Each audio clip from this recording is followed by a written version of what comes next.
नमस्कार दोस्तों मैं प्रभु यादव स्वागत करता हूं आपके अपने चैनल प्रभु यूपीपी हिंदी में। दोस्तों इस वीडियो में हम एक बहुत ही महत्वपूर्ण टॉपिक को कवर करने जा रहे हैं दोस्तों हिंदी के, वो है रस। दोस्तों आप जानते हैं कि रस जो है कुल 11 प्रकार के होते हैं, लेकिन अगर आप बात करें कि साहित्य में प्रयोग होने वाले रसों की संख्या तो वो है 9। और सबसे जो अहम बात है कि प्रमुख रूप से 4 ही रस हैं जिन्हें हम प्रधान रस के नाम से भी जानते हैं। इन्हीं चारों रस, जैसा कि आप देख रहे होंगे, श्रृंगार रस, रौद्र रस, वीर रस और विभत्स रस, इन्हीं चारों रसों से अन्य रसों की जो है उत्पत्ति हुई है। दोस्तों रस को मैं बता दूं कि रसों के बारे में जो सर्वप्रथम बतलाया था वो थे भरत मुनि। कौन थे? भरत मुनि। भरत मुनि जो कि नाट्य शास्त्र के रचयिता भी हैं, उन्होंने ही रसों के बारे में सर्वप्रथम जो है बतलाया और रसों का जो विभाजन है और रसों के जो प्रकार हैं उनके संबंध में भी इन्होंने बताया है। बात करें अगर रस के बारे में तो दोस्तों रस का जो शाब्दिक अर्थ है वो है आनंद। क्या है रस का जो शाब्दिक अर्थ है? आनंद। लोग कहते हैं ना कि जैसे क्या भाई बहुत रस ले रहा है ना, तो उसका मतलब क्या है कि आनंद ले रहा है। वो क्या ले रहा है? आनंद ले रहा है। तो रस से तात्पर्य आनंद से है। अगर बात करें रस के परिभाषा की तो काव्य के पढ़ने या सुनने से जिस आनंद की अनुभूति हो, अनुभूति मतलब कि आप अंदर जो है उस चीज को जो अनुभूति करते हो, इंग्लिश में बोलूं तो फील जो करते हो, ठीक है, वही हमारा जो है रस कहलाता है। साहित्य के आधार पर रसों की संख्या कितनी है दोस्तों? 9। ऐसे टोटल अगर पूछ दिया तो 11। ठीक है, ये जो 9 रस है यही आपके प्रयोग होने वाले रस है। ठीक है, चलिए पहला जो रस है श्रृंगार रस है, दूसरा हास्य रस है, तीसरा करुण रस, चौथा रौद्र और पांचवा वीर रस, भयानक रस, विभत्स, अद्भुत, शांत, वात्सल्य और भक्ति। ये सभी जो है 11 रस हैं। चलिए हम बारी बारी करके सभी रसों को देखेंगे। जो हमारा पहला रस है आज का वो है श्रृंगार रस। वो है श्रृंगार रस। श्रृंगार रस की परिभाषा है कि नायक नायिका के सौंदर्य तथा प्रेम संबंधी, ठीक है, नायक नायिका के सौंदर्य तथा प्रेम संबंधी वर्णन को ही क्या कहते हैं? श्रृंगार रस कहते हैं। ठीक है ना। अब जैसे कि मान लीजिए कोई लड़की है, कोई नारी है, उसे आप देख रहे हो, उसके सौंदर्य को देख रहे हो, उसके बाद आपके मन में जो उसको लेकर के जो अनुभूति हो रही है, ठीक है, वो जो मतलब कि आप जो रस फील कर पा रहे हो, जो आनंद आपको मिल रहा है, वही आपका श्रृंगार रस कहलाता है। ठीक है, जैसे एग्जाम्पल तौर पे अगर हम देखें तो सौंदर्य, ठीक है, जैसे नारी का सौंदर्य हो गया, ठीक है, प्रकृति का सौंदर्य,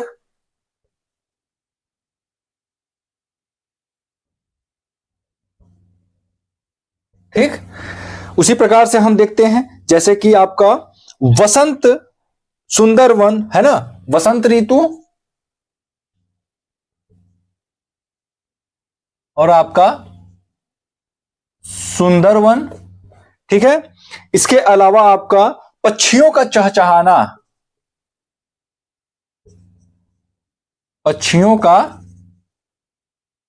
चहचहाना, ये सभी जो है, ये सभी जब आप इन सभी क्रियाओं को जब आप देखते हो, ठीक है, तो आपके मन में जो रस की उत्पत्ति होती है वही आपका श्रृंगार रस कहलाता है। ठीक है, चलिए श्रृंगार रस को हम और किस नाम से जानते हैं दोस्तों? तो इसे हम रसराज कहते हैं। क्या कहते हैं? रसराज के भी नाम से इसे हम जानते हैं। ठीक है, या फिर रसपति, इन्हें हम रसपति भी कहते हैं। श्रृंगार रस को ही हम रसपति के नाम से भी जानते हैं। चलिए उदाहरण देख लेते हैं दोस्तों। अब इसका हम अगर उदाहरण की बात करें, ये तो पहचान की बात हो गई कि हाँ किसी के सौंदर्य को आप देख रहे हैं, प्रकृति के सौंदर्य को देख रहे हैं, बसंत ऋतु को देख रहे हैं, सुंदरवन को देख रहे हैं, पक्षियों का चहचहाना, जब आप इस तरीके की जब क्रियाओं को देख रहे हैं, ठीक है, ये तो पहचान हो गई। लेकिन एक एग्जाम्पल हम जो है कविता के रूप में, ठीक है ना, उसके हिसाब से हम देखते हैं। जैसे कहत नटत, कहत नटत रिझत खिजत मिलत खिलत,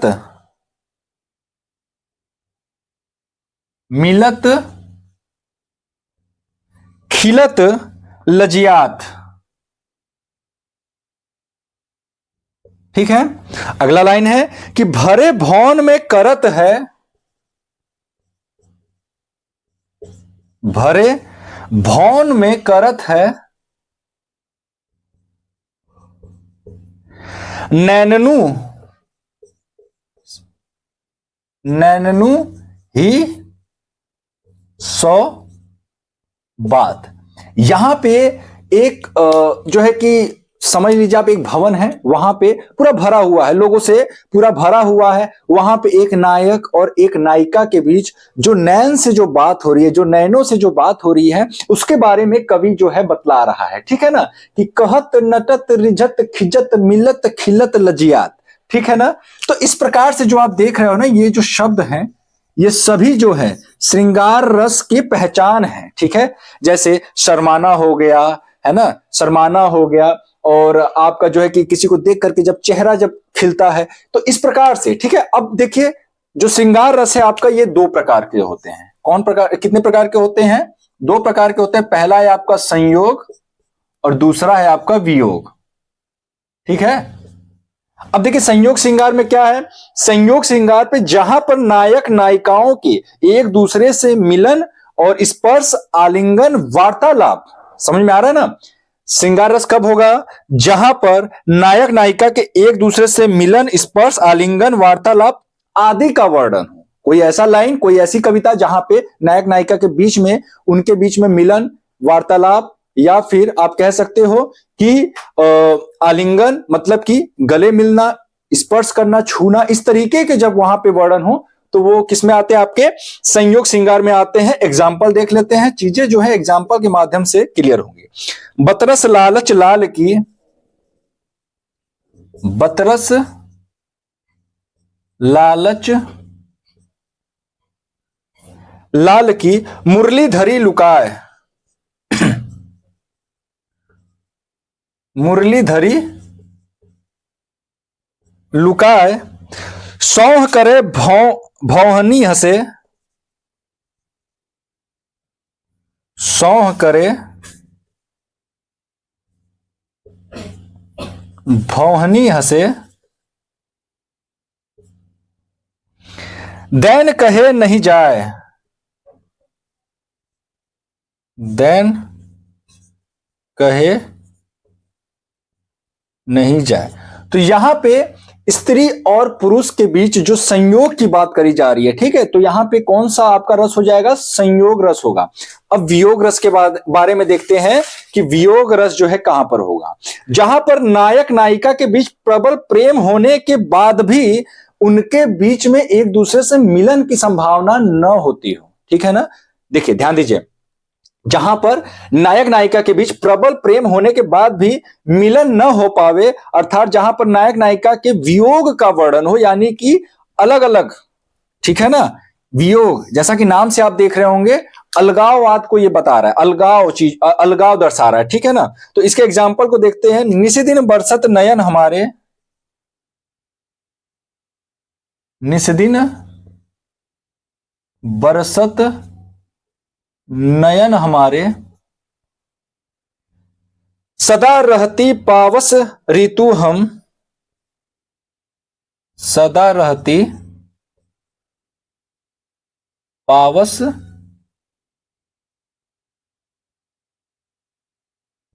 ऋतु हम, पै जब ते श्याम, पै जब ते श्याम सिधारे। ठीक है, ये आपका वियोग का एग्जाम्पल हो गया। दोस्तों एक चीज मैं बता दूं, जो श्रृंगार रस है, इसके स्थायी भाव की अगर मैं बात करूं, ठीक है ना, श्रृंगार रस के स्थायी भाव की अगर मैं बात करूं, तो दोस्तों इसका स्थायी भाव क्या होगा? इसका स्थायी भाव होगा रति। इसका स्थायी भाव क्या होगा? श्रृंगार रस का जो स्थायी भाव होगा, स्थायी भाव, वो क्या हो जाएगा? रति। ठीक है ना, रति मतलब प्रेम। रति क्या है?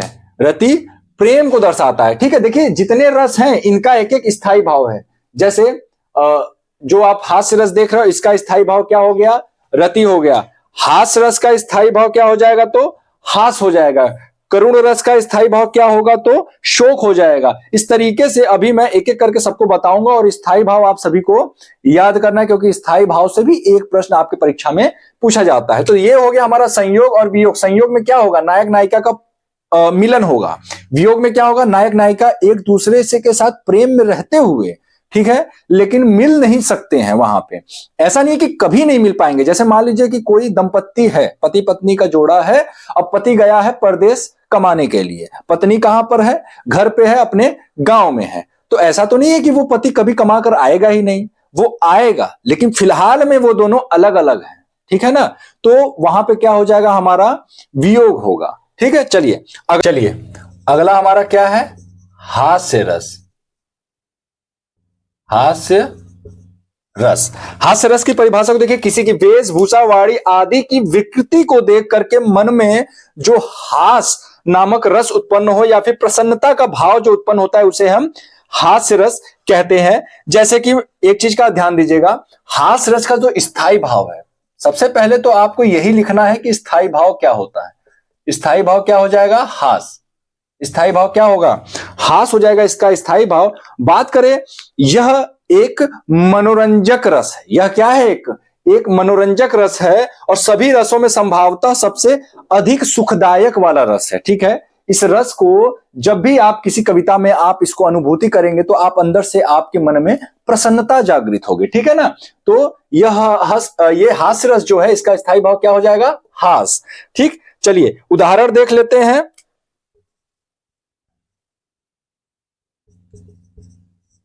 उदाहरण आपका क्या होगा, बुरे समय को देखकर गंजे तू क्यों रोए। बुरे समय को देखकर गंजे तू क्यों रोए, ठीक। किसी भी हालत में तेरा बाल न बांका होए। किसी भी हालत में तेरा बाल न बांका होए। यहां ये जो कविता आप पढ़ रहे हैं, इस कविता में कवि द्वारा यह बतलाया जा रहा है कि एक गंजा व्यक्ति है, उसके ऊपर एक हसात्मक रूप से जो है एक टिप्पणी की जा रही है कि बुरे समय को देखकर गंजे तू क्यों रोए, कि मतलब बुरे समय को देख करके तू क्यों रो रहा है, ठीक है। गंजा है, बिल्कुल उसके सर पे बाल नहीं है, ठीक है। उसको कवि बोल रहा है कि बुरे समय को देख करके तू क्यों रो रहा है। अगले लाइन में कह रहा है, किसी भी हालत में तेरा बाल न बांका होए। किसी भी हालत में तेरा बाल बांका होना नहीं है। जैसे लोग कहते हैं ना कि मेरा बाल भी बांका नहीं तू कर सकता, तो वहां पे ये बात कह रहा है कि भैया किसी भी हालत में तेरे बाल न बांका होए। जब गंजा है, जब उसके बाल ही नहीं, तो उसका बाल बांका कौन कर सकेगा, ठीक है। तो ये जो है, इसको जब आप पढ़ेंगे और जब ध्यान से जब इसको अर्थ जब आपको समझ में आएगा, तो वाकई में एक आपके चेहरे पे एक प्रसन्नता का भाव जागृत होगा। तो ये है आपका हास्य रस, ठीक है। हास्य रस जो है, यह दो प्रकार के होते हैं, आत्मस्थ और परस्थ। कौन कौन से होते हैं, आत्मस्थ और परस्थ,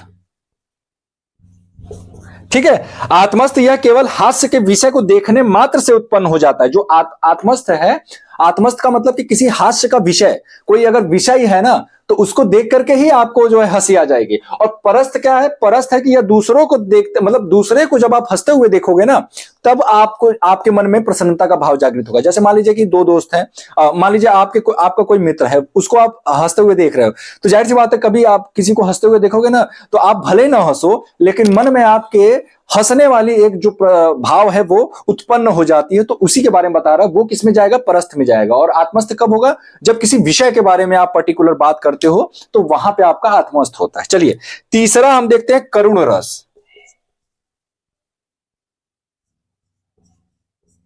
बहुत इंपॉर्टेंट चैप्टर है दोस्तों, करुण रस। बात करें अगर इसके स्थायी भाव की,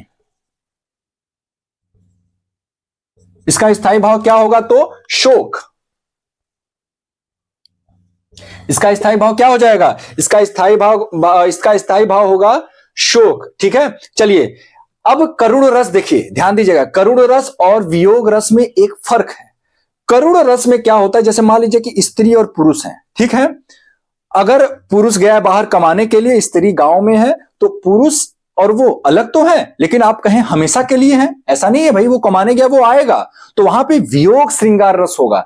लेकिन कोई स्त्री है, उसका पति अगर मर गया है, उसका पति का अगर देहांत हो गया है, तो वहां पे उसका पति दोबारा आएगा नहीं, तो वो आपका करुण रस में जाएगा, ठीक है ना। जो कि स्थायी भाव क्या होगा, शोक होगा। लोग कहते हैं ना कि शोक मनाना। चलिए एग्जाम्पल देखते हैं।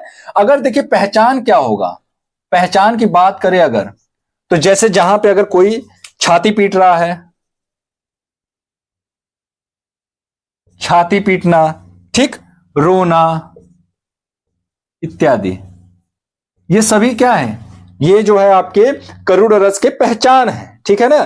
चलिए उदाहरण देख लेते हैं। उदाहरण एक कविता के माध्यम से देखेंगे। रही खरकती हाय, रही खरकती हाय शूल सी, पीड़ा उर में दशरथ के, पीड़ा उर में दशरथ के, ठीक। ग्लानि त्रास वेदना विमंडित, ग्लानि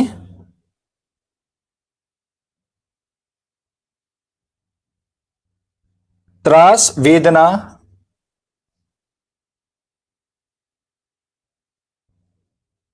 विमंडित, शाप कथा वे कह न सके, शाप कथा वे कह न सके, ठीक है। इस लाइन में आपका जो है, जो स्थायी भाव है वो क्या है, शोक है। तो इसलिए इस पूरे वाक्यों में जो है आपका करुण रस का इस्तेमाल हुआ है। चलिए यहां पे हमारा तीसरा रस भी समाप्त होता है। अब दोस्तों जो चौथा रस है आपका रौद्र रस है। इसकी बात करें अगर, जब किसी व्यक्ति द्वारा किसी दूसरे व्यक्ति का अपमान करने पर जो क्रोध उत्पन्न होता है। जैसे मान लीजिए दो व्यक्ति हैं, एक जो है दूसरे का अपमान कर रहा है कि भाई तू ऐसा है, तेरे साथ ये है वो है, उसका पूरा अपमान कर रहा है सार्वजनिक जगह पे। तो जो दूसरे व्यक्ति का जिसका अपमान हो रहा है, उस आदमी को अंदर से क्या आएगा, क्रोध आएगा कि नहीं आएगा भाई, उसको अंदर से गुस्सा आएगा कि नहीं आएगा। तो वही जो क्रोध है, वही जो गुस्सा है, उसका स्थायी भाव है। उसी के कारण जो है वहां पे किस रस का उत्पन्न हो रहा है, तो रौद्र रस। अगर बात करें अगर इसके स्थायी भाव की, इस रस की अगर स्थायी भाव की अगर हम बात करें, तो इसका स्थायी भाव क्या हो जाएगा, क्रोध, ठीक है ना। यहां पे स्थायी भाव क्या हो जाएगा, क्रोध। ये स्थायी भाव आप सभी नोट करते चलना, बहुत इंपॉर्टेंट है, पूछता है एग्जाम में, ठीक है। पहचान बता दूं, पहचान, इस अगर मान लीजिए किसी को आपको पहचानना है कि उसके मन में कौन सा रस उत्पन्न हो रहा है, तो कैसे पहचानोगे, जैसे मुख लाल हो जाना, मुख लाल हो जाना, ठीक। दांत पीसना, दांत पीसना, आंखें लाल हो जाना, आंखें लाल हो जाना, ठीक है। भौहें चढ़ाना,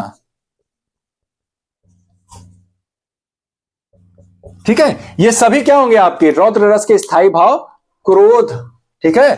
क्रोध के कारण उत्पन्न जो है आपका रौद्र रस की ये सब पहचान है। अगर एग्जाम्पल की बात करूं, तो एग्जाम्पल लिख लीजिए आप सभी। श्री कृष्ण के सुन वचन, श्री कृष्ण के सुन वचन अर्जुन क्षोभ से जलने लगे, अर्जुन क्षोभ से जलने लगे। जब शील अपना भूल कर, जब शील अपना भूल कर करतल युगल मलने लगे, करतल युगल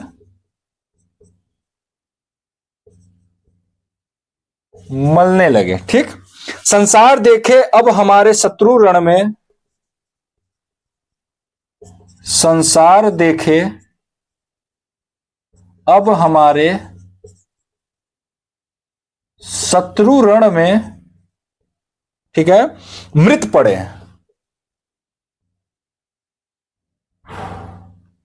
अगला लाइन है, करते हुए यह घोषणा वे हो गए, करते हुए यह घोषणा वे हो गए उठकर खड़े, वे हो गए उठकर खड़े। ठीक है, ये आपका किसका पहचान है? तो रौद्र रस का पहचान है। ये पूरे ही लाइन में जो है अर्जुन के क्रोध की बात की जा रही है। ठीक है ना, अर्जुन द्वारा उनके मन में जो क्रोध नामक जो भाव उत्पन्न हो रहा है, जो स्थायी भाव, उसके कारण जो रौद्र रस जो उत्पन्न हो रहा है पूरे लाइन में, उसके बारे में बात करी जा रही है। चलिए, ये हो गया आपका रौद्र रस। अगला है वीर रस। अगला है दोस्तों वीर रस। अब वीर रस की परिभाषा को देखिए, जब किसी रचना या वाक्य आदि से वीरता या उत्साह जैसे भाव मन में जागृत हो तो वहां पे वीर रस का जन्म होता है। जैसे मान लीजिए कि एक एग्जाम्पल मैं लिख देता हूं, बुंदेलो हर बोलो, बुंदेलो हर बोलो के मुख सुनी हमने वो कहानी थी। ठीक, खूब लड़ी मर्दानी वह तो झांसी वाली रानी थी। यहां पे बात आ रहा है ना, बुंदेलो हर बोलो के मुख सुनी हमने वो कहानी थी, खूब लड़ी मर्दानी वह तो झांसी वाली रानी थी। यहां पे जो आप लाइन जब पढ़ोगे तो आपके अंदर एक उत्साह नामक भाव उत्पन्न होगा, और यही उत्साह और वीरता नामक जो भाव आपके मन में उत्पन्न हो रहा है, यही वीर रस के जो है वीर रस का जो है यहां पे उत्पन्न होता है। ठीक है, चलिए अब हम देख लेते हैं वीर रस का जो स्थायी भाव है। स्थायी भाव को हमको नहीं छोड़ना है। ठीक है ना, तो इसका क्या होगा? वीरता या उत्साह। वीरता या उत्साह, जब आपके मन में उत्साह या फिर वीरता नामक जब कोई बात आए, जब इस तरीके का, तब वहां पे क्या होता है? वीर रस का जन्म होता है। चलिए, अब अगला रस हमारा है अद्भुत रस। क्या है अगला हमारा छठा क्या है? चलिए भयानक रस को देख लेते हैं। भयानक रस इसके बाद हमारा आएगा बाद में। भयानक रस क्या होता है? तो जब किसी भयानक बुरे व्यक्ति वस्तु को देखने या उसका वर्णन करने अथवा किसी दुखद घटना का स्मरण करने से मन में जो व्याकुलता उत्पन्न होता है उसे ही भय कहते हैं। जिससे उत्पन्न रस को भयानक रस कहते हैं। अगर हम पहचान की बात करें तो जैसे कंपन,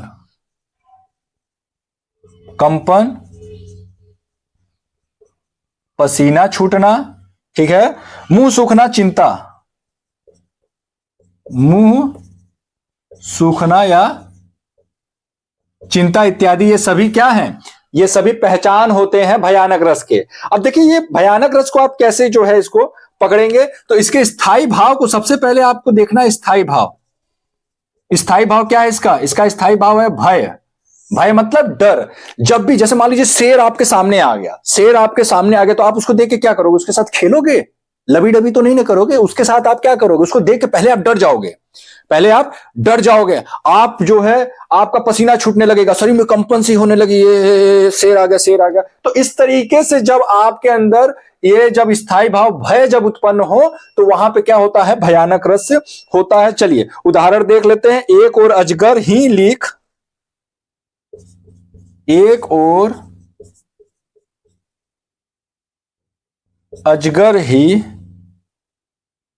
लखी, एक और मृगराय,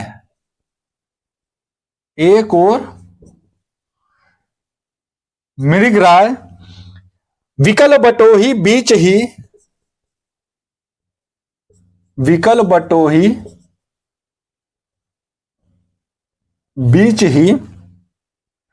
पद्यो मूर्छा खाए।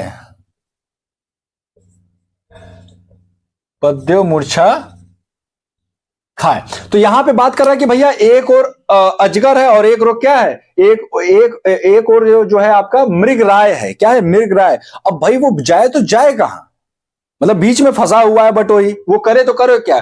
तो वो डरा पड़ा है, उसके पसीने छूट रहे हैं, उसके शरीर में कंपन हो रहा है, मुंह जो है उसका सूख रहा है, ये है ना मुंह सूखना। तो ये सभी क्या है, ये सभी भय के पहचान है, ठीक है ना।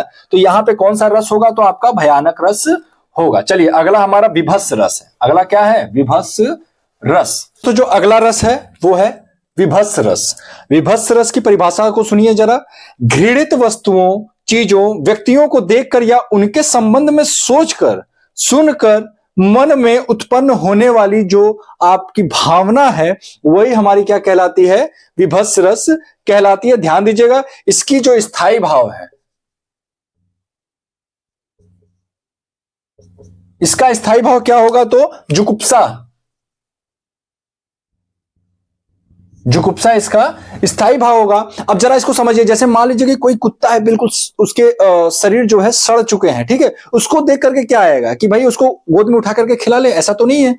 आप उसको देख करके मन में एक घृणा की भावना आएगी, उससे जो है आप जो है एकदम बिल्कुल ये समझ लीजिए कि उसको देख करके मन में बिल्कुल एकदम जुगुप्सा वाली भावना आएगी, ठीक है ना, एकदम घृणा वाली भावना आएगी कि एकदम मन आपका जो है बिल्कुल एकदम घृणा से भर जाएगा। तो वैसे ही जब इस तरीके की जब भावना, जब इस तरीके के भाव जब मन में उत्पन्न हो रहे हो, तो वहां पे विभत्स रस कहलाता है। इसके एग्जाम्पल को देखिए, आंखें निकाल उड़ जाते हैं, आंखें निकाल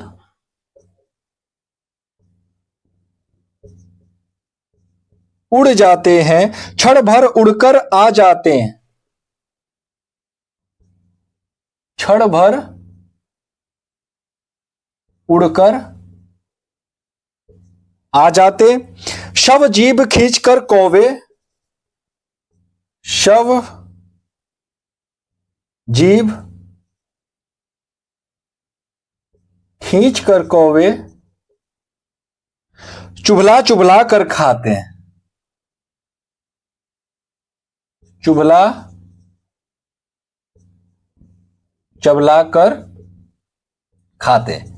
ये बता रहा है कि आंखें निकाल उड़ जाते हैं, मतलब कौवे क्या होते हैं? आंखें निकाल कर उड़ते हैं और क्षण भर उड़कर आ जाते हैं, मतलब बहुत ही कम समय में। आप देखोगे जब कोई डेड बॉडी होगी या फिर कोई मरा हुआ कुत्ता होगा, तो आप देखेंगे कि वहां पे कौवे क्या करते हैं, वो जो है थोड़े ही देर बाद जो है, अगर कोई डेड बॉडी है, कोई अगर मरा हुआ जानवर है, तो वहां पे जो है कौवे उड़ करके आ जाते हैं और जीभ खींच खींच कर कौवे, सब जीभ खींच खींच कर शव को, मतलब कि जो उसकी जो मृतक जो पशु है, जो जानवर है, उसको खींच खींच कर कौवे क्या करते हैं? चुबला चुबला कर खाते हैं। तो आप जब ऐसी स्थिति को देखते हो तो आपके मन में कैसी भावना जागृत होती है? आप कहोगे सर बहुत घृणा वाली भावना होती है, और यही भाव जो मन में आपके उत्पन्न होता है, यही आपका विभत्स रस कहलाता है। चलिए आठवां रस हम देखते हैं। आठवां रस आपका अद्भुत रस है।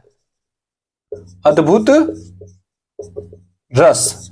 अद्भुत रस, इसकी परिभाषा को देखिए, जब व्यक्ति के मन में विचित्र तथा आश्चर्यजनक वस्तुओं को देखकर विस्मय आदि के भाव उत्पन्न होते हैं, तो वहां पे क्या कहलाता है? अद्भुत रस कहलाता है। इसकी जो स्थायी भाव है वो है आश्चर्य। इसका स्थायी भाव, इसका स्थायी भाव क्या है? आश्चर्य, ठीक है ना। अब ध्यान दीजिएगा, देख यशोदा शिशु के मुख में, देख यशोदा शिशु के मुख में सकल विश्व की माया, सकल विश्व की माया, क्षण भर को वह बनी अचेतन, क्षण भर को वह बनी अचेतन, हिल न सकी कोमल काया, हिल न सकी कोमल काया। देखिए यहां पे क्या है कि जब श्री कृष्ण भगवान, जब बचपन की कहानी है उनके, कि जब यशोदा जी जब उनके मुख में देखती है श्री कृष्ण जी के, तो वहां पे पूरे विश्व, पूरा ब्रह्मांड उनके मुख के अंदर जो है दिखता है उनको। और ऐसा देख करके यशोदा क्या हो जाती है, बिल्कुल अचेतन हो जाती है, ना तो हिलती है डुलती है ना कुछ बोलती है, बिल्कुल अचेतन, ठीक है। और हिल न सकी कोमल काया, और उनकी जो शरीर है वो भी नहीं हिल पाता है। तो ऐसे मतलब जब उनके, जैसे मान लीजिए कि मैंने ही मुंह अपना खोला, अब मेरे मुंह खोलने के बाद आपको पूरा विश्व दिखे, पूरा ब्रह्मांड दिखे, तो आप क्या हो जाओगे, आप आश्चर्यचकित हो जाओगे। तो ऐसे ही भाव जब मन में जब उत्पन्न हो, यानी कि स्थायी भाव जब आश्चर्य जागृत हो, तो वहां पे अद्भुत रस कहलाता है। ठीक है, चलिए नौवां रस हम देखते हैं। नौवां रस है आपका शांत रस। शांत रस, और यहीं तक माना जाता है कि साहित्य जो है, साहित्य का आखिरी रस कौन सा है, शांत रस है। ठीक है, चलिए मोक्ष और अध्यात्म की भावना से जिस रस की उत्पत्ति होती है उसे ही हम शांत रस कहते हैं। जैसे मान लीजिए कि कोई आदमी है, उसे मोक्ष प्राप्त करना है, तो मोक्ष प्राप्त करने के लिए सबसे जरूरी चीज है कि आपका मन शांत होना चाहिए, ठीक है ना। तो मोक्ष और अध्यात्म की भावना, जब अध्यात्म, अध्यात्म मतलब भगवान में बिल्कुल लीन होने वाले विचार, और उसी की ओर आपके सारे कदम होने चाहिए, आपके सभी विचार जो है उसी ओर हो, तो वो जो है इस तरीके की जब भावना जब मन में जागृत होती है, तो वहां पे क्या होता है, रस कौन सा होता है, शांत रस होता है। ठीक है, एग्जाम्पल के तौर पे सबसे पहले इसके स्थायी भाव को देख लेते हैं। स्थायी भाव, ठीक है, स्थायी भाव क्या हो जाएगा, तो इसका स्थायी भाव होगा निर्वेद, निर्वेद या उदासीनता। ठीक है ना, चलिए एग्जाम्पल देख लेते हैं। जब मैं था तब हरि नहीं,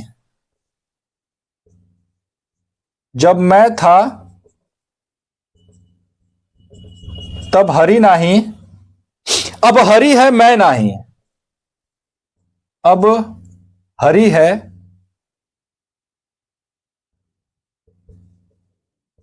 मैं नहीं।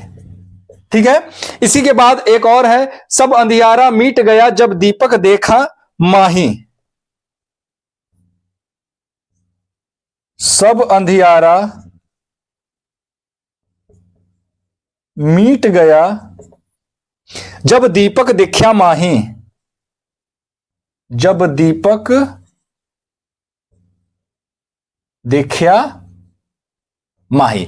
तो ये क्या है आपका, ये जो है आपका शांत रस का उदाहरण है। ठीक है ना, चलिए ये हो गया शांत रस का उदाहरण। ठीक है ना, इसका अर्थ को समझिए, इसके अर्थ को, कि कवि कह रहा है कि जब मैं था तब हरि नहीं, मतलब कि जब मैं मतलब जब अहंकार था मेरे अंदर तब भगवान नहीं थे, और जब हरि है मतलब जब भगवान है मेरे पास तो अहंकार नहीं है। सब अंधियारा मिट गया, सब जितने भी जीवन में उसके अंधियारा था सब मिट गया जब दीपक दिख्या माही।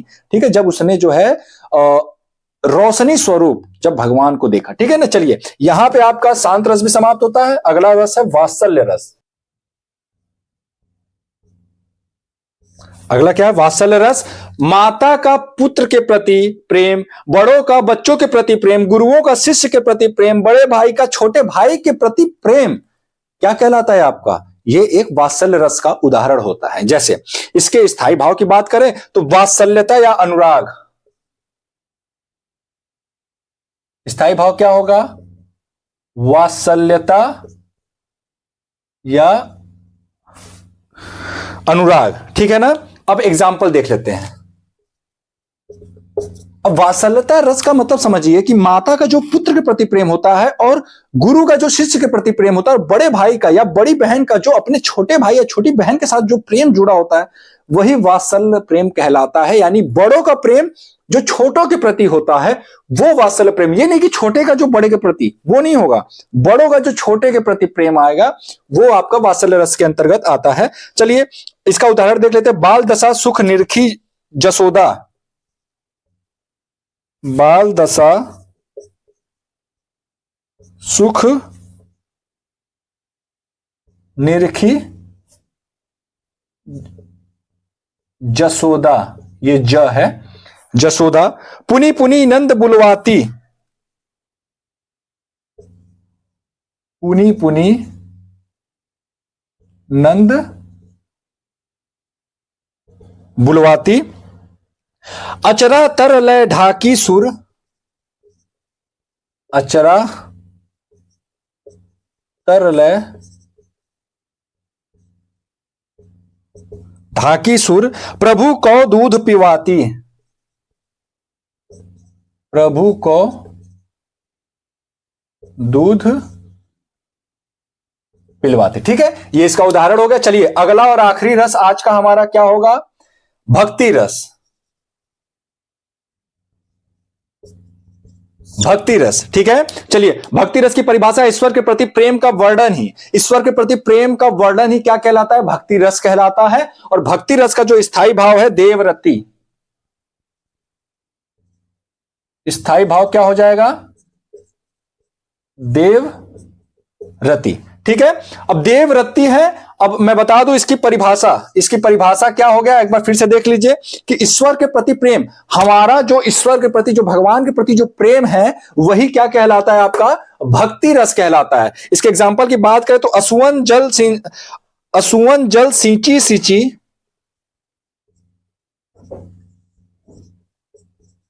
असुवन जल सींची सींची